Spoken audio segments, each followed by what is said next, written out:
본 방송에서 제공하는 투자 정보는 투자 판단에 대한 조언입니다. 방송에서 제공하는 주식의 가치, 가격 상승 및 가격 하락에 대해서는 방송사에서 보장하지 않습니다.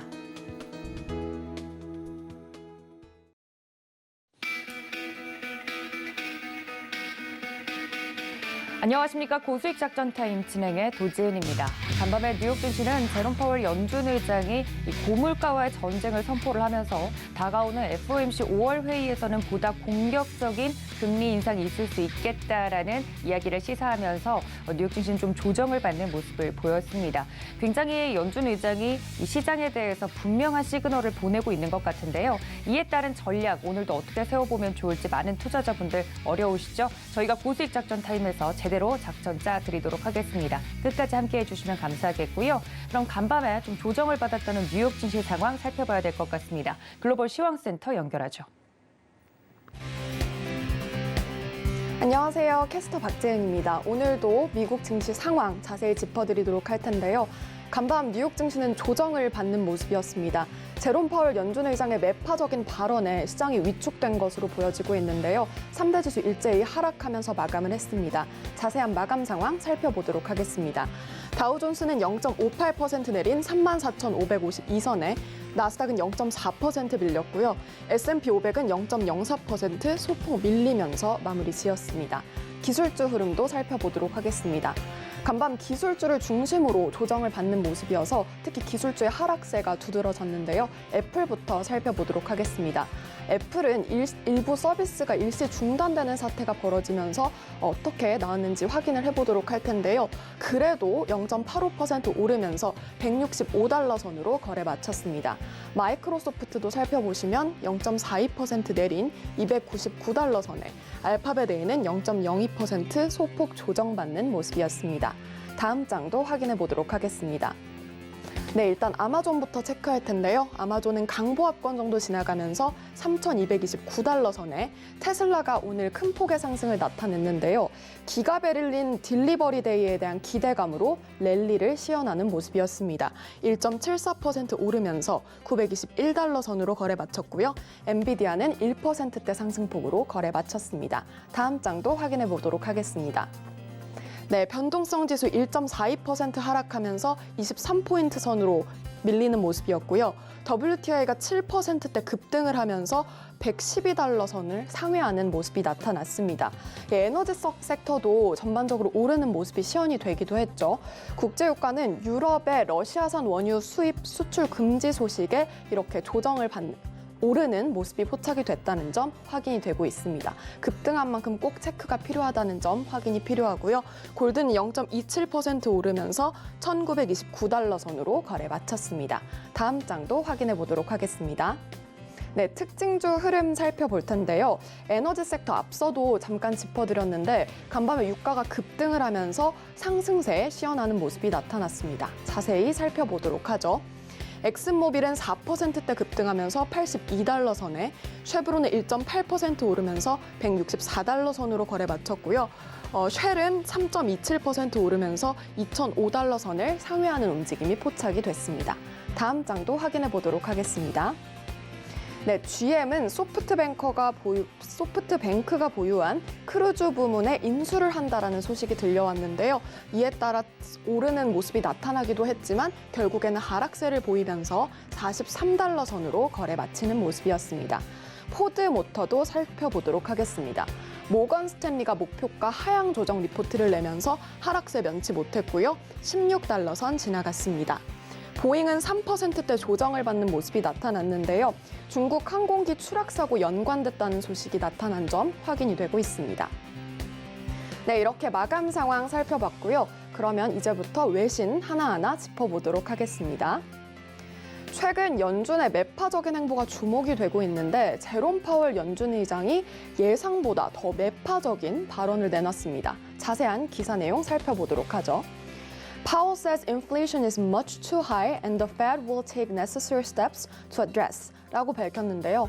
제롬 파월 연준 의장이 인플레이션이 너무 높다면서 연준이 올바른 조치를 취해야 한다고 강조를 했습니다. 자세한 내용 좀 들여다보도록 하겠습니다. 그는 특히 이렇게 발언을 하기도 했는데요. In particular, if we conclude that it is appropriate to move more aggressively by raising the federal funds rates by more than 25 basis points at a meeting or meetings, we will do so 라고 밝힌 건데요. 만약에 공격적으로 인상을 하는 것이 꼭 필요하다면은 25bp 이상도 올릴 수 있다라고 시사를 한 겁니다. 또 이어서 발언을 살펴보도록 할 텐데요. 인플레이션 압력에 관해서 그는 widely underestimate이라고 밝히면서 너무 과소평가한 측면이 있다라고 인정을 하기도 했습니다. 이어서 또 그는 계속해서 발언을 내놓기도 했는데요. 그는 이렇게 강조를 했습니다.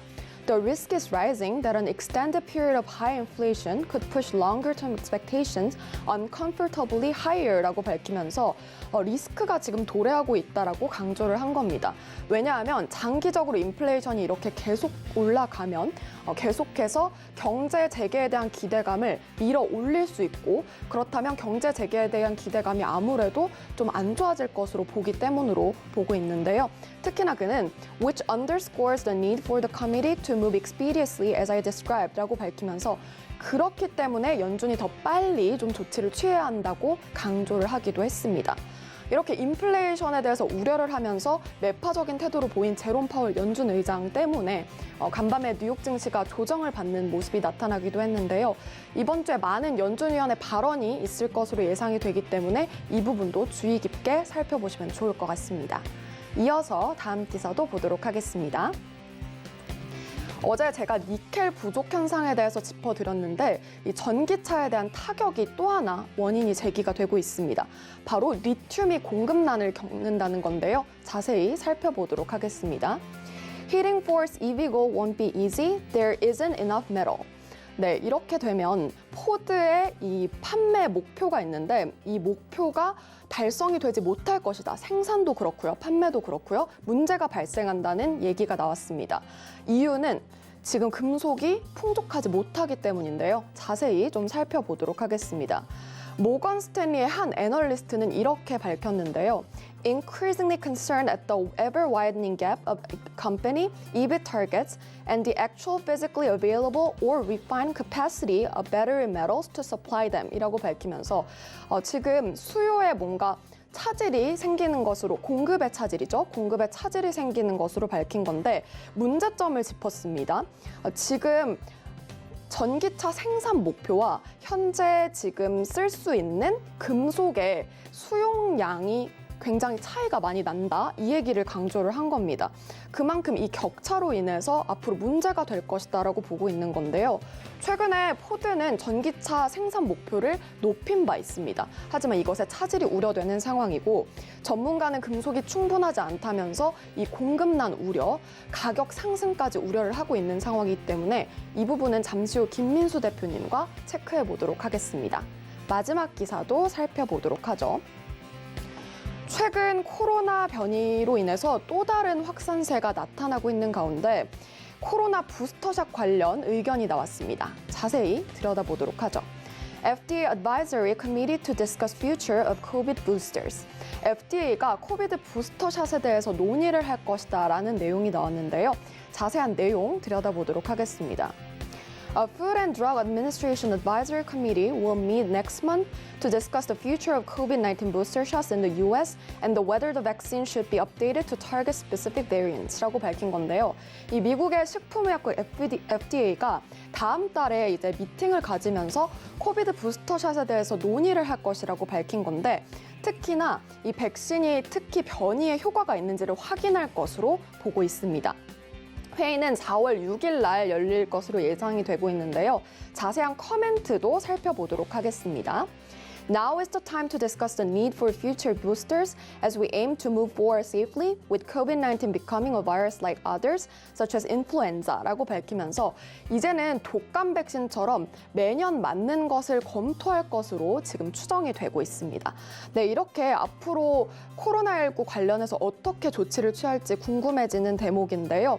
이미 이전에 코로나 바이러스는 우리를 속인 적이 있다라고 파우치 박사가 This virus has fooled us before라고 밝힌 만큼 이 부분 좀 체크가 필요할 것 같고요.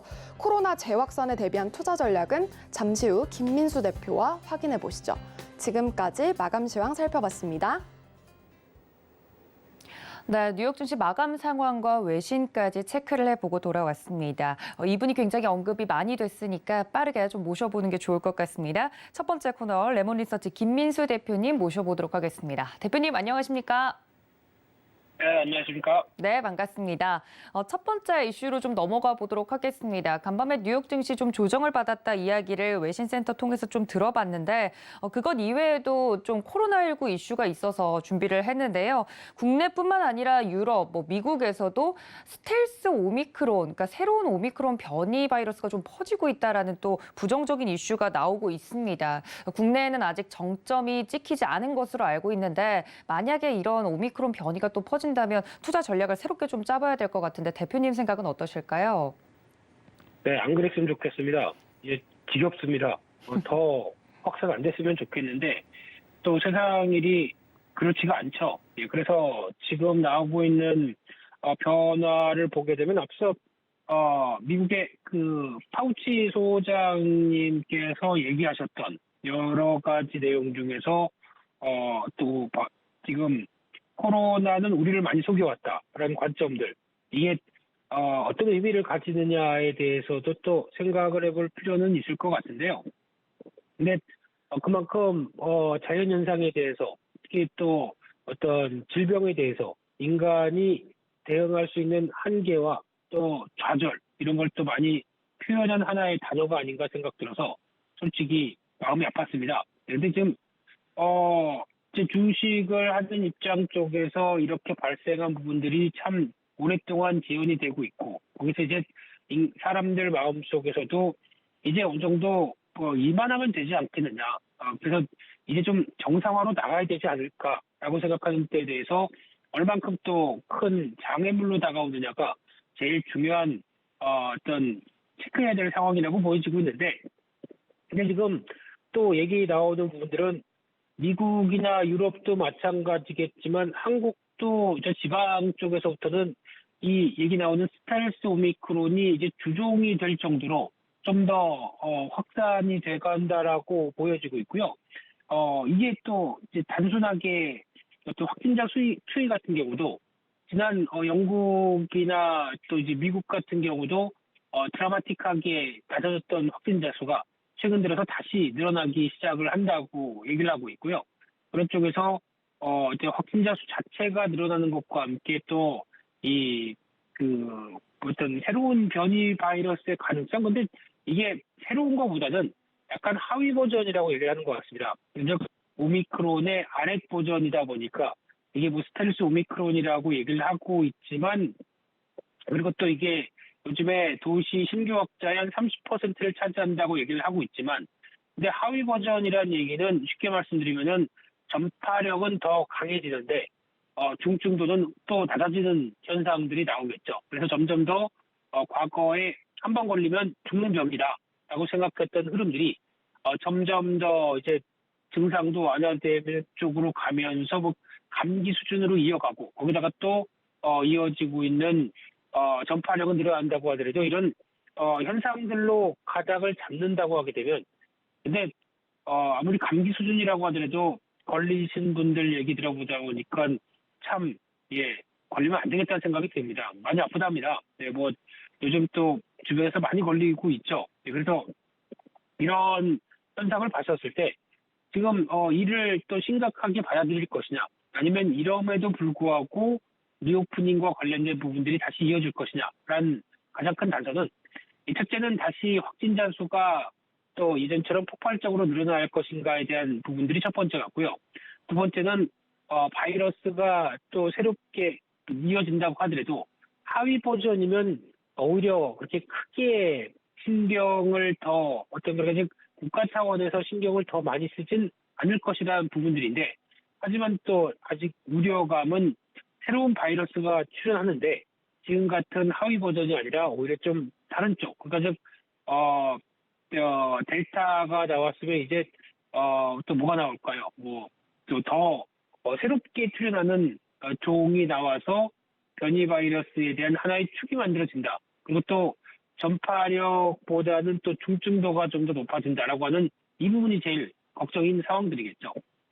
그래서 이런 변화만 나오지 않는다고 하게 되면 지금 중증 비율에 대해서 그렇게 크게 걱정할 상황들이 아니라고 하게 되면 지금 사람들이 생각하는 인식과 또 경제에 대한 또 참여도의 여러 가지 상황들이 좀 더 개선되는 쪽으로 나올 수 있겠다라고 하게 되면 이게 리오프닝 아닐까요? 예, 그런 쪽에서 아무래도 지금은 어떤 각국 정부들도 마찬가지고 여기서 이제 더 이상 방역이나 아니면은 또 어떤 경제에 대해서 경제 활동에 대해서 압박을 가졌다가 이제 나중에 되게 되면 그 폭풍이나 그에 대응할 수 있는 상황들이 더 늦어지겠다라고 하게 되면 오히려 지금은 손쓸 수가 또 없는 단계까지 나온다라고 하게 되면 좀 아직은 좀 그렇겠죠. 그래서 결론적으로 보게 되면 아마 지금 저희가 얘기하고 있는 리오프닝 관련 쪽에 최상단에 있는 종목들, 그러니까 즉 어떤 여행, 항공, 뭐 면세점 그리고 또 나오고 있는 이런 관련된 종목들이 오히려 지금 기준으로 봤었을 때 기대감이 조금 앞서면서 움직인 종목들이 좀 더 많다라는 쪽으로 바라보게 되면 그게 지금같이 또다시 새로운 변이 바이러스 가능성들이나 이런 흐름에 따라서 또 살짝 또 우려감이 반영되겠죠. 왜냐하면 이게 지금 현재 여행을 갈 수 있는 것도 아니고 외국인들이 좀 들어오는 것도 아니고 이런 현상이기 때문에 심리가 좀 더 앞섰다고 봐야 되겠죠. 하지만 그보다는 조금 더 어떤 소비 생활로 들어올 수 있는 부분들 변화, 대표적으로 어떤 그래도 점점 더 리오프닝이 가기 시작하면서 어떤 사람들도 모이게 되고 거기서 나오는 음식료 대표적으로 주류겠죠. 이런 쪽부터 그리고 또 이제 사람들 만나다 보니까 그동안 좀 뭐 피부 미용도 좀 신경을 써야겠네, 옷도 좀 바꿔야겠네, 가방도 좀 사야겠네, 신발도 좀 바꿔야겠네라고 하는 직접적으로 변화가 나올 수 있는 리오프닝의 섹터들이 지금 더 챙겨야 될 상황들이 아닐까 생각이 들고 있고요. 거기서부터 열리는 지갑과 함께 나오는 실적의 변화가 좀 더 기대가 된다고 하게 되면 또 직접적인 소비와 관련된 쪽에서 변화를 챙겨보자라는 관점 쪽에서 리오프닝 주의 다 같은 리오프닝 주가 아니라 좀 한정적인 관점 쪽에서 먼저 챙겨보는 게 더 좋지 않나 그렇게 생각이 들고 있습니다. 오미크론 변이가 또 전 세계에 퍼지고 있다는 소식에 리오프닝 관련주들에 대한 관심도가 또 높아질 것 같은데 다 같은 리오프닝 관련주라고 해서 사지 마시고 실질적으로 좀 실적이 찍힐 수 있을 만한 소비주들에 집중을 해보는 것이 좋겠다. 저희 대표님께서 좀 정리를 해주셨습니다. 저희 두 번째 이슈로 좀 넘어가 보도록 하겠습니다. 앞서 외신센터에서도 좀 이야기를 했지만 국제유가가 급등하고 있지 않습니까? 관련돼서 주유하기가 겁난다라는 주변 분들의 이야기가 들려오고 있는데 반대급부로 전기차에 대한 관심도도 높아지고 있습니다. 그런데 대표님, 전기차 같은 경우는 시장은 커지고 있는데 우크라이나 전쟁 이슈로 니켈 같은 이슈들도 또 불거지면서 전기차도 좀 어려운 거 아니냐 하는 이야기가 나오고 있는데요. 전망 어떻게 보고 계십니까? 네, 전기차도 어렵고 세상을 하는 게 다 어렵습니다. 네, 물가가 올라가다 보면 이 모양이네요. 네, 그래서 지금 보니까 휘발유 2,800원도 찍은 거 봤는데 이게 현실인지 모르겠습니다. 고급 휘발유인 줄 알았습니다. 근데 그게 아니라 그냥 휘발유 세 글자인데 2,800원. 이거 참 보기 힘든데 이게 만약에 지금 유류세 같은 경우도 인하가 적용이 된 수치라고 하게 되면 이거를 빼게 되면은 더 비싸다는 얘기 아닌가요? 그래서 참 무섭다라는 생각이 이게 물가가 실질적으로 물가가 올라서 우리 생활에 부담을 주는 또 하나의 첫 번째 요인이 아닌가 하는 생각도 들고 있는데요.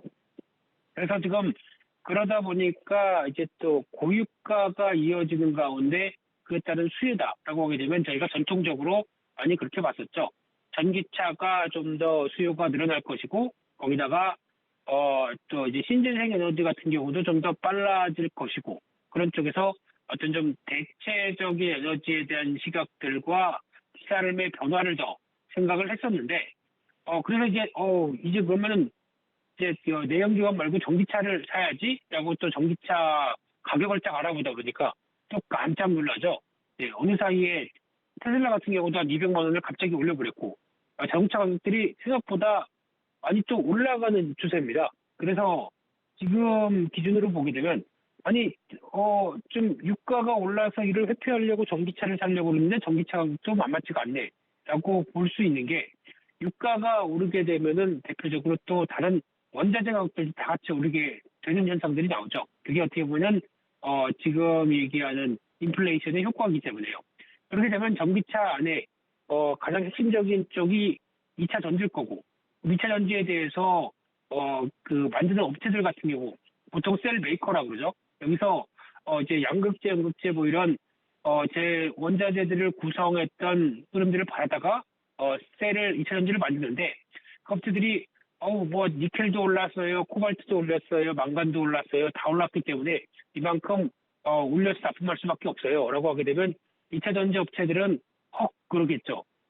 아니 뭐 이렇게 많이 올라서 가격을 올려라고 하지만 어쩔 수 없는 게 가격이 연동되다 보니까 그럴 수밖에 없게 되면 2차 전지 메이커들도 그래도 울게 겨자 먹기로 과거보다는 또 많이 올릴 수는 없겠죠. 2차 전지 가격을요. 그래서 적정하게 좀 반영을 하는 정도로 올려서 생각보다 수익성은 좀 줄어들지만은 그래도 납품하는 게 맞겠다라고 올려서 이제 자동차 업체들한테 가져가는데 전기차 업체들도 마찬가지죠. 이렇게 올랐어? 그러면 어떡하지?라고 하는데 2차 전지만 오는 게 아닙니다. 게다가 철강 관련된 강판이나 들어가는 자재들 또 다 올랐죠. 그럼 어쩔 수 없이 자동차 가격을 올리게 됩니다. 그러다 보니까 나오고 있는 현상이 전기차도 가격이 오른다라고 볼 수 있는 흐름인데요. 근데 그럼에도 불구하고 잘 따져봐야 될 게 원자재 가격들이나 다른 것들이 다 올라서 2차 전기차도 올랐다고 하더라도 막상 이제 충전 비용과 또 한 번 써서 사라지는 이 화석 연료와 관련된 지금 그 휘발유의 그 가격들이 어느 게 더 많이 올랐을까라고 하게 되면 그래도 아직까지는 좀 더 경제적인 측면, 즉 뭐 1년을 쓰고 2년을 쓰고 계속 이어갔었을 때 나올 수 있는 내 경제적인 판단은 올라간 유가보다, 그래서 여기서 보면 만약에 유가가 떨어지겠지라고 생각할지는 모르겠지만 그런 타고 하더라도 수요는 계속 또 리오프닝 시대가 들어오게 되면 유지가 되겠죠. 그러다 보니까 휘발유가 드라마틱하게 빠질 수는 없다라고 하게 되면 이런 관점 쪽에서 오히려 2차 전지에 대한 그리고 또 전기차에 대한 수요와 어떤 상대적인 관점에서의 기대는 더 높아질 수가 있겠다라는 쪽인데 또 중요한 거는 그래 가격이 올라도 전기차를 사겠어라고 하더라도 인도되는데 또 시간이 오래 걸린다라고 되면 이 부분도 또 체크해야 될 부분이겠죠. 그래서 결론적으로는 자동차 출하량이 또 관건일 것 같고요. 이쪽이 또 원활하게 들어와서 지금 이제 내연기관보다 전기차가 더 잘 팔리는지 이거는 또 체크를 해야 될 문제라고 생각됩니다. 그래서 결론적으로는 고유가 시대가 들어오면서 상대적인 어떤 장기로 봤었을 때, 그러니까 내구재 쪽이다 보니까 장기로 봤었을 때 들어올 수 있는 메리트는 전기차가 훨씬 더 높다. 하지만 차종 다오 출하량이 지금 못 버티고 있다라는 것도 하나의 부담감이겠죠. 그래서 이런 부분 봤었을 때는 아직까지는 또 본격적으로 기대감은 높지만 수요가 살아날 수 있을 만큼 공급이 되지 않고 있다는 점도 어떤 유치 요인이기 때문에 지금 이 관련된 종목들이 또 빠르게 움직이기는 좀 부담일 수 있겠다라는 생각도 하고 있습니다. 네, 긴 호흡으로 보면 전기차 긍정적이지만 지금 단기적으로는 이 출하량 쇼티지 문제를 해결하지 못하면 단기 투자에는 좀 부담일 수 있겠다라는 이야기까지 전달해 드렸습니다. 그럼 대표님 오늘장에 맞는 고수익 작전이 필요할 것 같은데요. 어제 우리 시장은 좀 끝으로 갈수록 힘이 약해지는 모습을 보였는데 오늘 시장 어떻게 좀 대응 전략을 짜볼까요? 네, 고수익 작전이 아니라 생존 작전 같습니다. 지금은 어떻게 보면 지수가 움직이면서 시장에 대한 안도감을 팍팍 늘어가는 상황이 아닌 것 같고요. 오히려 지금 한 2,700선 들어왔는데 우리 괜찮아? 라고 점검하는 상황들인데 그런 과정 쪽에서 보면은 특히 이제 3월달 끝나고 1분기 끝나고 당장 4월달부터 올해 1분기 실적이 딱 공개가 될 텐데 대형주 중심으로 우리 실적들 인플레이션 때문에 비용 많이 들어간 거 다 계산하게 되면 어이쿠 작년 1분기 대비해서 위축될 텐데 라고 하는 우려감들이 지금 반영된다 보니까 지금 시장이 생각보다 그렇게 빠르게 어떤 뭐 미국 시장이 보여줬던 탄력이나 이런 거에 비해서는 좀 더디다고 봐야 될 것 같고요. 게다가 또 외국인도 이걸 아는지 생각보다 시장에 대해서 또 공격적으로 대응을 못하고 있는 상황들로 보면은 시장은 좀 정체다, 지수는 재미없다라고 봐야 될 것 같고요. 그래서 종목적으로 봐야지 하는데 요즘 종목들 움직이는 거 보면 테마주 난무하고 있고요. 우선주 움직임 나오고 있고 스펙주라고 하는 참 이게 뭐 하는 회사인지도 모르는 종목들이 또 어떤 주가만 쭉쭉 올라가고 있습니다. 그러면 형태적 박탈이 나올 수밖에 없겠죠.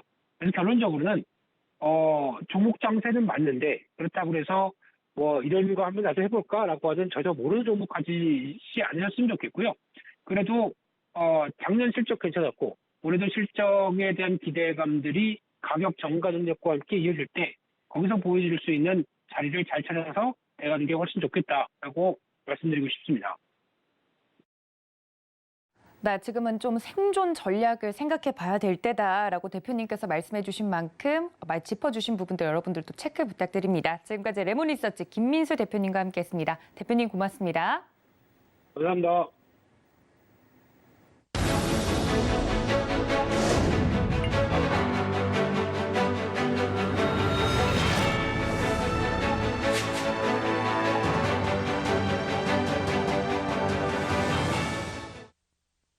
네, 이번 시간은 월가 시장의 동향을 세세하게 살펴드리는 월가 트레이더 버니의 미국 주식 시간입니다. 관련돼서 오늘은 버니 씨와 화상 연결을 해서 현재 미국 주식 시장의 현황에 대해서 좀 짚어보도록 할 텐데요. 바로 알아보도록 하겠습니다. 함께 보시죠. So if we think about this, okay, so if we think about what analysts think right now and what they think the stock valuation is, let's go back a few years and think about and basically look back and what they thought. Well, they said the market was overvalued, and we wound up going higher and higher and higher. 2020 was a great year. 2021 was a great year. It's really difficult and almost wrong to try and pick a top in the stock market because you never really know where the highs are. And if you miss all the big days, you know, the biggest days of the market, you miss most of the great returns in the stock market. So you kind of want to be involved if the stock market's going to an overvalued state and continuing to stay there because you don't know how long it lasts. So people did say last year, oh, the stock market's overvalued. Oh, the stock market's overvalued. Well, what we identified was a shift down in the internals, the new highs versus new lows, the advanced decline line that shows that the average stock was starting to erode. And we saw that in the middle of the summer, and we saw that in the fourth quarter of last year. Okay, so when we think about this, and we think about whether we're overvalued or not overvalued, so many people today are still saying we're overvalued. But they've been saying we're overvalued for a very long period of time. Okay, and you can be overvalued.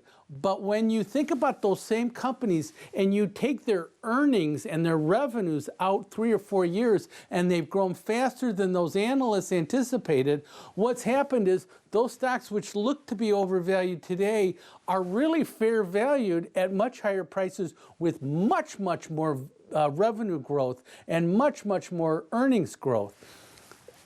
Great example of this is Apple. Great example of this is Amazon. So we have to be careful when we think about valuations. Is that valuations today? Is that valuations out 3 to 5 years? And can we truly forecast the proper amount of revenue growth that occurs over the next 3 to 5 years? Let's look at the next slide. So if we think about valuations and we think about setbacks and market returns, we can look at right now the S&P's down 6%, NASDAQ's down 10%, the Russell 2000's down 10%, and depending on the day, okay, we could be, it's been 12%, it's been 9% for the NASDAQ, so it all depends on which day we take the snapshot. But what we want to look at here now is the percentage of stocks with a 10% return, a 20%, 10% drawdown, a 20% drawdown, and a 50% drawdown. And what we can see is very few stocks are down 50% in the S&P 500, okay? But a lot of them are down 20% from their 52-week highs. Okay, but when we dig into the NASDAQ, okay, which has a much broader 2,500 stocks, much broader cross section, and it is technology dependent or dominant relative to the S&P 500. Has many more technology stocks in there. 76% of the stocks in the NASDAQ are down 20%, and 46%, almost 50 are down. 50% of the stocks are down 50%. So when we look at the Russell 2000, 80% of the stocks are down 20%. Not quite as many NASDAQ as stocks they're down in the Russell as opposed to the NASDAQ. And the Russell is more of a smaller cap index. But what these numbers right here in gold indicate is those are substantial declines. So if they're good companies, if they have great revenue growth, these stock purchases are great stock purchases. And that's what the guy, Bill Ackman from Pershing Square, did when he spent $1 billion and bought the Netflix stock at the end of January. He was able to buy that stock down more, 50% off its highs, and he thinks, hey, this is a great business. This business has a lot of upside potential over time. It's in a great industry, and I'm going to be able to buy a stock down 50% from its 52-week high. So let's look at the next chart. Now, so when we think about analysts and analyst expectations, okay, this is a classic example of how analysts can underestimate the market, and it's a difficult game. Okay, so we're going along here in 2017, 18, and 19, and we're basically having earnings surprises, positive earnings surprises, okay, of anywhere between, say, 4 and 10%. Then we start to go down. We have a big decline down here. That's COVID, okay? Because analysts are projecting those numbers and COVID hits right then, they miss, right? Because they didn't anticipate that. That happened so fast. And then companies report, and oh boy, we didn't foresee that. And obviously nobody did, okay? But then what happened? Then what happened is they persistently underestimated how fast we could grow out of that. And that's why the stock market rallied so significantly in 2020 and so significantly in 2021. Analysts underestimated the magnitude of the growth and the revenue growth and the profitability of companies. And whether we say, well, the people were inside all the time and they bought more DocuSign products than they would have otherwise instead of going out and getting a lawyer and all that to write a contract, whatever the stories are, they clearly underestimated it, okay? And now we've slipped back into that normal area again. What would be great, because now we're getting analysts pessimistic again, what would be great is to pop back above there again and stay above there. So this is something we want to monitor, because what we want to see for stock market growth, because the stock market's always trying to like forward price itself. And when it goes up faster than everybody thinks, okay, the analysts underestimate. We want that to happen again. The average stock market return is 9%. But the number of times that the stock market returns anywhere between 7 and 11% is really, really, really low. The stock market either goes down 5 or 10 or 8% or 12% or whatever, or it returns 20%, 25%, 18%. It just doesn't ever hit the averages. And what is that telling us? That there's so much volatility within the moves and the substantial amount of the moves. And if we looked at the analyst expectations of the stock market for this year, they were saying anywhere between 6 to 9%. Okay, great. Well, the probability of that happening is always very low. They're either going to be undershooting it or overshooting it. And sometimes what we can identify is there's a bottom to buy, and that's where the great return is. So if we can identify where the bottom is and then be able to participate on the upside, then we're getting a return off the trough and not a return for the year.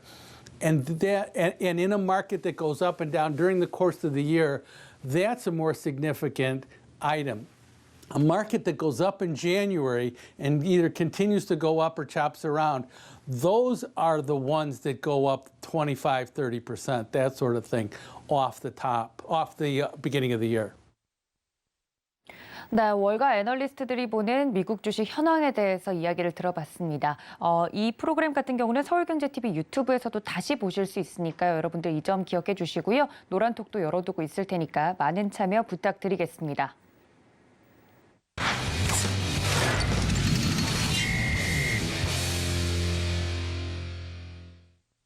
네, 이번 시간은 글로원 파트너스 이성웅 이사님과 함께 국내 주식 고수익 작전 짜보도록 하겠습니다. 이사님 연결되어 있네요. 이사님 안녕하십니까? 네, 안녕하세요. 네, 반갑습니다. 첫 번째 이슈부터 바로 좀 넘어가 보도록 하겠습니다. 국내 이슈에 좀 국한되어 있기 때문에 이야기를 좀 해보자면 첫 번째 이슈는 원전과 관련된 이슈를 좀 준비해 주셨다고요. 새 대통령 당선인이 나온 이후에 관련된 정책 관련주들 바로 각광을 좀 받고 있는데 원전 첫 번째 이야기 들어볼까요?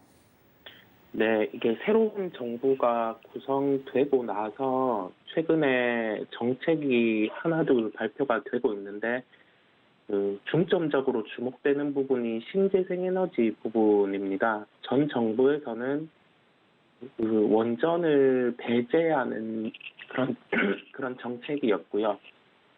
현재 정부 같은 경우는 원전에 대해서 사용폭을 증대하는 정책을 펴고 있다 보니까 그 부분에서 주목이 되고 있는 상황이고 새로운 정부로 바뀌었을 때 1차적으로 원전과 관련된 테마 그리고 실제로 이익과 연결되는 종목들이 선행해서 상승세가 나타나는 모습이었고요. 그 부분에서 계속 새로운 코멘트가 나올 때마다 주가 같은 경우는 한 단계씩 레벨업 되는 모습 저희가 확인을 할 수 있었습니다. 최근에 새로운 코멘트 같은 경우는 인수위의 원전 이용률 70%에서 90%로 상향을 검토한다는 소식이었는데요. 아무래도 이 부분에서 포인트로 될 코멘트는 전기료 압박이라는 부분이었습니다.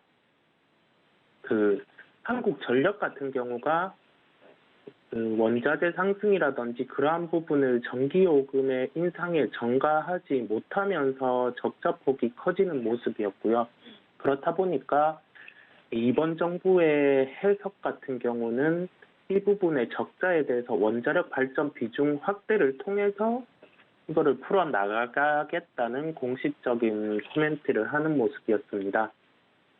신규 원전이라든지 그러한 부분에서는 시간이 많이 소요가 되는 측면이 있고요. 그렇다 보니까 현재 보유하고 있는 기존 원전의 이용률을 높이는 방안을 대응을 할 것으로 보입니다. 우리나라의 연도별 원전 이용률 같은 경우는 2000년에서 2005년 같은 경우는 90%대 정도가 나타나는 모습이었고요. 2018년 기준으로 해서는 60% 중반까지 도달을 했다가 2021년 작년 기준으로는 74%대의 이용률을 나타내는 모습이었습니다. 여기서 이용률이라고 하면은 연간 최대 가능 발전량 대비해서 실제 발전량 비율을 말하는 건데요. 인수위원회 같은 경우는 서두에서도 제가 언급드린 것처럼 현재 70%대 수준인 원전 이용률을 이제 90% 이상으로 끌어올리는 방안을 검토할 예정이고 이 부분 같은 경우는 아무래도 최근에 원자재 가격 상승, 그중에서 천연가스 가격의 상승이 높아진 상황이다 보니까 이 부분을 감안해서 원전 이용률을 높여서 전기요금을 인상해야 하는 구조를 바꾸는 이러한 대응을 할 것으로 보였습니다. 그렇다 보니까 여기에서 해석할 수 있는 부분은 한국전력 같은 경우는 약간의 중립 요인이 있을 것으로 보이고요. 나머지 원전 관련주 최근에 강했던 그러한 종목들은 추가적인 상승이 가능할 것으로 보이고 이 추가적인 상승 안에서 실질적으로 이익과 연결될 수 있는 종목을 찾아서 접근을 하는 게 현재 구간에서는 나을 것으로 보입니다. 오늘의 특징주로 말씀드릴 종목은 한정 KPS인데요. 일단은 한정그룹의 계열사긴 한데 회사의 사업 자체가 발전설비 정비 회사입니다. 그리고 이 부분과 관련해서 사업은 화력사업, 그리고 원자력 양수사업, 송변전사업, 그 외의 사업을 영위를 하는데요.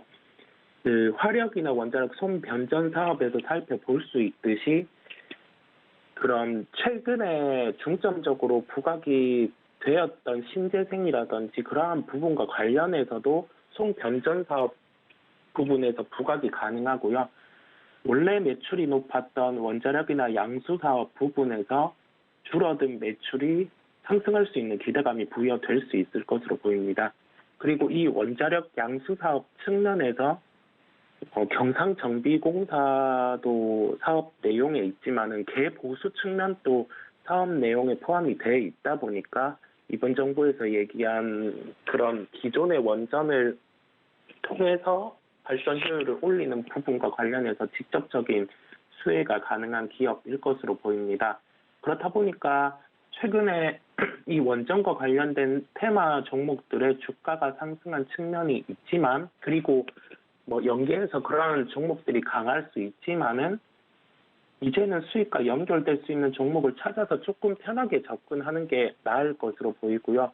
그렇다 보니까 이 부분에서 그 테마주보다는 가격의 변동성이 적을 수는 있습니다. 그런데 그 시세라든지 그러한 부분에서 조금은 안정적인 요소가 있기 때문에 접근이 조금 용이하게 할 수 있는 구간일 것으로 보입니다. 추가 가격 조정 충분히 가능하기는 하지만은 현재 나오는 정부 정책의 코멘트라든지 그러한 부분을 해석해 봤을 때 분할 매수 접근 구간으로 보이고요. 이와 관련 신재생과 관련된 정책은 추가로 이어질 가능성이 높습니다. 물론 또 다른 신재생 관련된 풍력이라든지 그러한 부분이 정책이 나올 수 있지만은 현재 정부의 중점적인 정책은 원전이고, 그다음에 글로벌적으로도 이 원전과 관련된 정책들이 지속적으로 나오고 있는 상황이다 보니까 여기와 관련돼서 실적과 연결될 수 있는 한정 KPS를 접근하는 게 나을 것 같습니다. 네, 윤석열 대통령 당선이 확정된 이후에 가장 또 뜨겁게 관심을 받았던 곳이 원전 관련주였죠. 관련돼서도 볼만한 특징주 한정 KPS 이야기를 해드렸습니다. 관련된 종목들과 그리고 이후에 나오는 정부의 코멘트들도 집중해서 보는 것이 좋겠다 이야기를 해드렸습니다. 자, 두 번째 이슈로 좀 넘어가 보도록 하겠습니다. 대통령 당선인 이외에도 관련된 인물들의 종목들, 그러니까 테마 종목들이 좀 움직이는 모습을 보여줬는데, 특히 이 안철수 대통령직 인수위원회 위원장에 관련된 종목들 이야기들이 많이 좀 올라오고 있습니다만, 관련된 종목들에 대한 전략 어떻게 좀 짜보는 게 좋을까요? 네, 이게 최근에 테마적으로 부각이 되다 보니까 여기에서 조금 고민이 되는 측면이기는 한데요.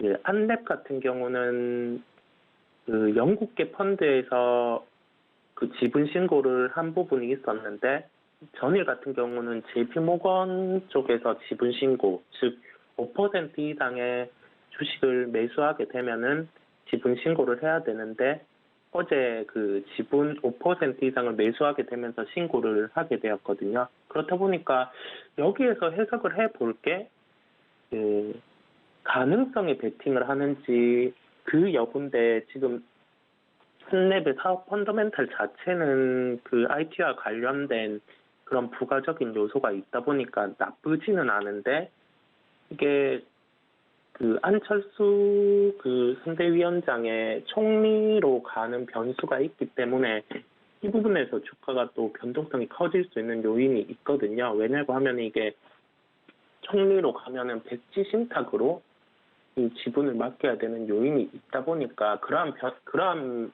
변수까지 감안하고 수급이 들어오는지 그 여부가 고민이 크게 되고 있는 상황입니다.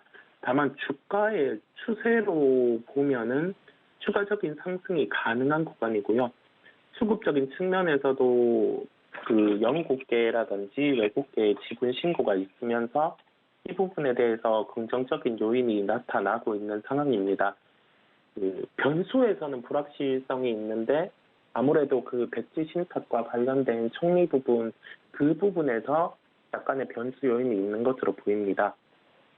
종합적으로 봤을 때 현재 시점에서 대응책이 중요한데 보유하고 계신 분들 같은 경우는 뭐 현재 총리 변수가 존재하기는 하지만은 그러한 수급적인 긍정적인 요소를 더 높게 평가를 하기 때문에 보유를 하고 가시는 게 나을 것으로 보이고요. 신규 진입 같은 경우는 장중 변동성을 통해서도 충분히 접근 가능한 구간이기도 합니다. 그리고 그 총리의 확정까지는 아직 시간이 남아있기 때문에 긍정적인 수급 요소와 그 현재 정부 정책에 비추어 본 그런 과학이라든지 IT 요소와 부과될 수 있는 부분이 있기 때문에 특징주로는 안랩을 말씀을 드렸고요. 오늘 관심을 가지고 살펴보셔도 될 것으로 보입니다. 네, 총리직에서도 또 거론이 되고 있는 인물이고 인물 관련된 종목이 굉장히 단기간에 급등을 했습니다. 여기에 따른 종목별 대응 전략 이야기를 해드렸습니다. 지금까지 글로벌 파트너스 이성욱 이사님과 함께했습니다. 이사님 감사합니다. 네, 감사합니다. 네, 오늘 고수익 작전 타임에서 준비한 내용은 여기까지입니다. 저희가 다음 프로그램인 매매 시그널에서는 장중의 변동성을 이용해서 잡아볼 수 있는 종목들 매매 시그널 잡아드릴 테니까 끝까지 함께해 주시면 감사하겠고요. 또 본 방송에서 제공해 드린 정보는 투자 판단에 대한 조언일 뿐 해당 주식의 가치나 수익률을 보장하고 있지 않습니다. 그럼 저는 잠시 쉬었다가 돌아오겠습니다. 시청해 주신 여러분 고맙습니다.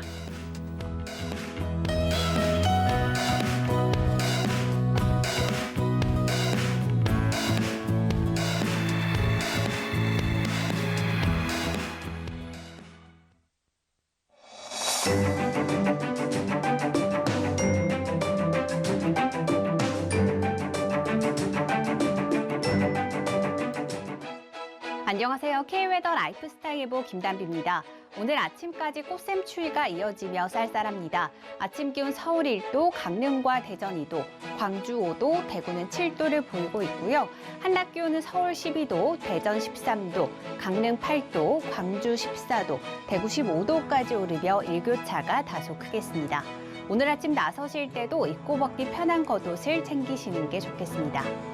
오늘은 전국이 대체로 맑겠고요. 밤사이 기온이 낮아진 중부 내륙을 중심으로는 서리가 내리고 얼음이 어는 곳이 있어 농작물 냉해 피해 없도록 유의하셔야겠습니다. 한편 오늘 중서부 지역을 중심으로 미세먼지 농도가 한때 나쁨 수준까지 오르겠는데요. 이들 지역에서는 호흡기 관리도 잘해주셔야겠습니다. 이 시각 위성 영상입니다. 중부지방은 대체로 맑고 남부지방은 구름이 많은 모습이고요. 울릉도와 독도는 흐린 하늘을 보이고 있습니다. 오늘은 고기압의 가장자리에 들며 중부지방은 종일 맑은 하늘이 드러나겠고요. 또 남부지방은 구름 많다가 차차 맑아지겠습니다. 다음은 자세한 지역별 날씨입니다. 중부지방의 아침 기온 서울 1도, 춘천 영하 1도로 다소 쌀쌀하고요. 낮 기온은 서울과 수원 12도, 춘천 13도가 예상됩니다. 동해안의 아침 기온 강릉과 속초 2도로 시작해서 낮 기온은 8도를 보이겠습니다. 남부지방의 아침 기온 광주 5도, 부산과 제주 7도를 보이고 있고요. 한낮에는 광주 14도, 부산 15도, 제주는 12도까지 오르겠습니다. 현재 제주도 일부 해상과 남해 동부 바깥 먼바다에는 풍랑주의보가 발효 중인 가운데 전해상의 물결이 최고 3m까지 높게 일겠습니다. 항해나 조업하는 선박들은 각별히 주의하시기 바랍니다. 금요일 영동과 경상 동부를 제외한 전국에 비가 내리기 시작하겠고요. 이 비는 토요일에 전국으로 확대될 전망입니다. 날씨였습니다.